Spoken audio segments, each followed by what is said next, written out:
এই দমের কোঠায় চাপি দিয়া হাস্তিকে নেস্তি করিয়া ফানা ফিল্লার হালে গিয়া শ্রীকলা নগরে পরম বন্ধুর হবে দেখা বর্জক শহরে।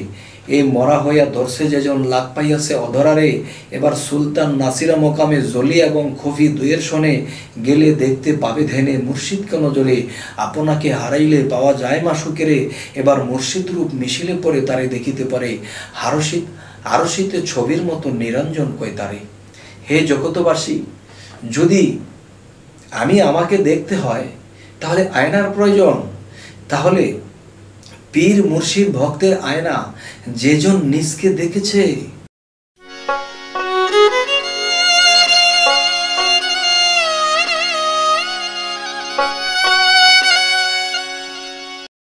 হে জগতবাসী, আমি শামীম আলী চিশতি আপনাদের সামনে আজকে একটি আলোচনা নিয়ে হাজির হইলাম। সেই আলোচনাটি হলো এই পৃথিবীতে কেউ যদি সারা জীবন আল্লাহর ইবাদত করে, রোজা রাখে, নামাজ পড়ে, জীবনে এক ওয়াক্ত নামাজ কাজা করে নাই, জীবনে কোনো কিছুই সে তার নিজের জ্ঞান থাকতে কোনোদিন আল্লাহর ইবাদত টাইম টু টাইম করেছে, কোনোদিন সে তার জ্ঞান থাকতে কখনো গ্যাপ দেয়নি, সুন্দর মতো চালিয়ে গেছে, তবে এরকম একটা ব্যক্তিও ইহকাল এবং পরকালে আল্লাহর দেখা পাবে না, আল্লাহর সাক্ষাৎ পাবে না। আল্লাহর দেখা পাবে না এই কারণেই যে দেখেন, এই পৃথিবীতে যে কেউ যদি আল্লাহর ছোট 7 বছর বয়স থেকে নামাজ পড়তে পড়তে 40 বছর 50 বছর কাটাইয়া দিলেন, কিন্তু কখনো আল্লাহর সাক্ষাৎ পাননি, তবে এই ব্যক্তিটি ইহকাল এবং পরকালেও আল্লাহর সাক্ষাৎ পাবেন না। কেন পাবেন না? যে একটা কথা আছে যে প্রকাশ্যে মানব ছবি গুপ্ত নিরঞ্জন, প্রকাশ্যে মানব ছবি গুপ্ত নিরঞ্জন। যেমন প্রকাশ্যে একটা জিনিস বুঝতে হবে যে আমার ঘরে একটি আয়না আছে, তখন সে আয়নার দিকে যখন আমি তাকাইছি তখন কিন্তু আমার নিজের চেহারাটা দেখা গেছে। এখন দেখা গেছে যে আয়নার পিছনে কোনো পায়রা বা রং দেওয়া নেই, যার ফলে আমার ছবিটা দেখা যায় না। তখন কি হয়, সে আয়নার পিছনে পায়রা কিংবা রংটা দিলে পরে আমার ছবিটা ভেসে ওঠে। তাহলে দেখা যায় যে প্রকাশ্যে মানব ছবি গুপ্ত নিরঞ্জন। গুপ্ত নিরঞ্জন মানুষের মধ্যে গোপনে বাস করে, আর তাকে দেখতে হলে আয়নার প্রয়োজন। সে আয়নাটি কি? সে আয়নাটি হলো মুর্শিদ। যখন আমি মুর্শিদকে দেখব, মুর্শিদকে ভালোবাসবো, মুর্শিদের দিকে তাকাবো, তখন আমি যখন প্রেমের নজরে তাকে তাকাবো, তখন কি হবে? তখন তাকে দেখে চোখের পানি ঝরবে। তখন তাকে আমি ভক্তির সাথে ভক্তি দিয়ে বাড়িতে চলে গেলাম, ভিতরে জিকির রাখলাম। তখন কি হয়? তখন দেখা যায় সেই মানুষটি যখন প্রেমে ফানাফিল্লা হয়, যে প্রেমের মানুষ বলে তারে এই পিঞ্জর হতে ছেড়ে গিয়া ঘুরে আবার আসতে পারে, এই দমের কোঠায় চাপি দিয়া হাস্তিকে নেস্তি করিয়া ফানাফিল্লার হালে গিয়া শ্রীকলা নগরে পরম বন্ধুর হবে দেখা বর্জক শহরে। এই মরা হইয়া ধরছে যেজন লাগ পাইয়াছে অধরারে, এবার সুলতান নাসিরা মোকামে জলি এবং খফি দুয়ের শনে গেলে দেখতে পাবে ধ্যানে মুর্শিদকে নজরে। আপনাকে হারাইলে পাওয়া যায় মাসুকেরে, এবার মুর্শিদ রূপ মিশিলে পরে তারে দেখিতে পারে। আরশিতে ছবির মতো নিরঞ্জন কয় তারে। হে জগতবাসী, যদি আমাকে দেখতে হয় তাহলে আয়নার প্রয়োজন। তাহলে পীর মুর্শিদ ভক্তের আয়না যেজন নিজকে দেখেছে। হে জগতবাসী, সারা জীবন ইবাদত করতে করতে করতে করতে মরতে মরতে একদিন মরে যাব, কিন্তু কখনো আল্লাহকে দেখার নসিব হবে না। তখনই কি করতে হবে? এই জন্য আল্লাহ যোগে যোগে নবী রাসূলদেরকে পাঠাইছে। সেই নবী রাসূলদের কাছে অনেক মানুষ মুরিদ হইছে, বায়াত গ্রহণ করছে। তখন নবুয়াত যখন খতম হয়ে গেল, এখন আল্লাহ বেলায়েত চালু করে দিলেন, আর সে বেলায়েতের মধ্যে পীর আউলিয়ারা থাকবে। একজন পীরের স্বরূপ যখন একজন ভক্তে ধ্যানের সাথে আনবে এবং তাকে ভেবে যখন চোখের পানি ফেলাবে, প্রেমে ফানাফিল্লা হবে, আর সেই ফানাফিল্লার দেশ থেকে তখন সেই ফানাফিল্লার দেশ থেকে ঢেউয়ের তালে তখন সেই রূপটা ভেসে উঠবে। হে জগতবাসী, আজকের উদ্দেশ্য এটাই যে এই পৃথিবীতে কেউ যদি সারা জীবন আল্লাহর ইবাদত করে এবং মুর্শিদ না ধরে, তখন কখনো সে আল্লাহর অস্তিত্ব, আল্লাহর রূপস্বরূপ দেখতে পাবে না। কেন দেখতে পারবে না?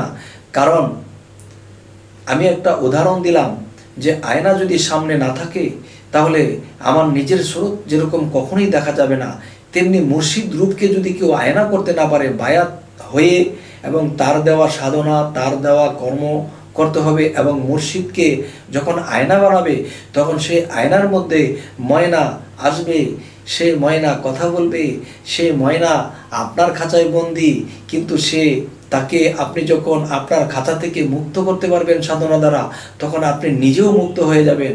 তখন কি হবে? তখনই দেখবেন যে সে আর আপনি, আপনি আর সে দুয়ে মিললে একাকার। ঠিক তেমনি করে আমরা মুর্শিদ রূপে যখন প্রেমে ফানাফিল্লা হবে, তখন মুর্শিদের রূপটা যখন আমার মধ্যে মিশবে, তখন দুটি স্রোত মিলে একটি স্রোত হবে। আর সেই একটি স্রোত যখন হয়ে যাবে, ওহ বাবা, ইয়া আল্লাহু ইয়া আল্লাহু ইয়া আল্লাহু ইয়া আল্লাহু। আজ আমার এই কথাগুলো একটু গভীর দেশের লোকেদের জন্যই প্রযোজ্য বেশি হবে, কারণ সাধারণ যারা আছে, যারা গুরু মুর্শিদকে পছন্দ করেন না, যারা গুরু মুর্শিদের কথা শুনতে পারেন না, তারা মূলত কোরআন বোঝেন না। তারা কোরআন যদি পড়তো তাহলে কোরআনের মধ্যে পাইতো যে গুরু মুর্শিদের কথা আল্লাহ বারবার বলেছেন, এবং এই কথাটাও আল্লাহ একটি আয়াতে বলেছেন, আমি যাকে পথ দান করি, সুপথ দান করি, সে কখনো পথভ্রষ্ট হবে না, আর যাকে আমি পথ দান না করি সে কখনো সুপথ পাবে না।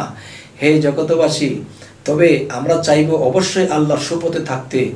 তবে আমার এই আলোচনাগুলো যদি আপনাদের মনে একটু জায়গা করে নেয়, তাহলে অবশ্যই যারা গুরু মুর্শিদ ধরেছেন, তারা গুরুর কাছে গেলে, মুর্শিদের কাছে গেলে কি করবেন?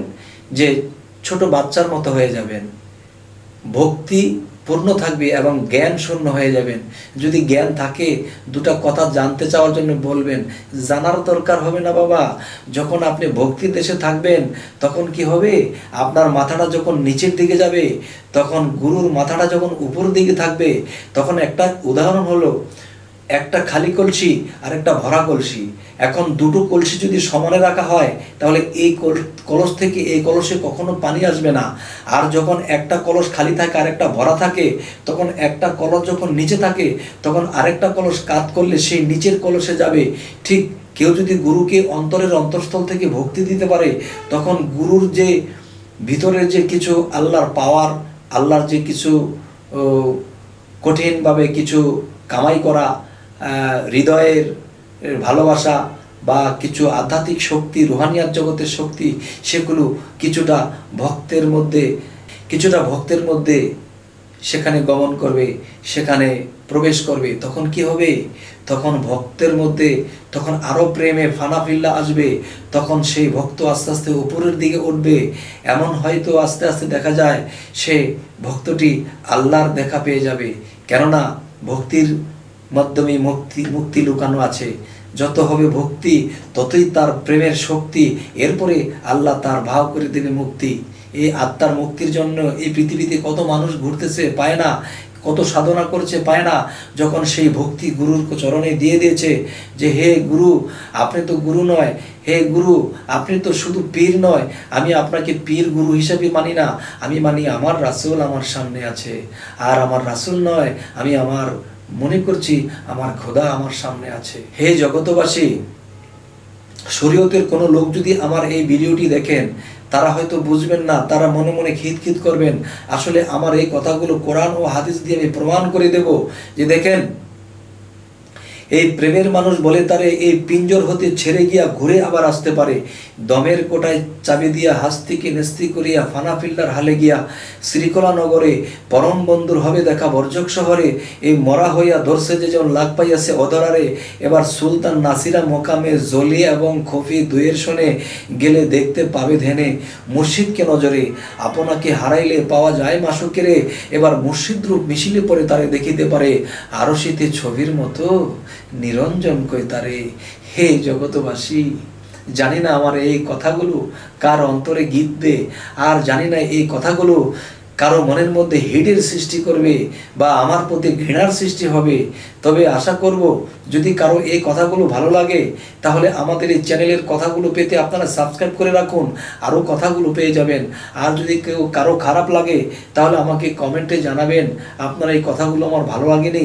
আমার ফোন নাম্বারটি দেওয়া আছে স্ক্রিনে, আমাকে যোগাযোগ করে বলবেন আপনার এই কথাটি ভালো লাগেনি।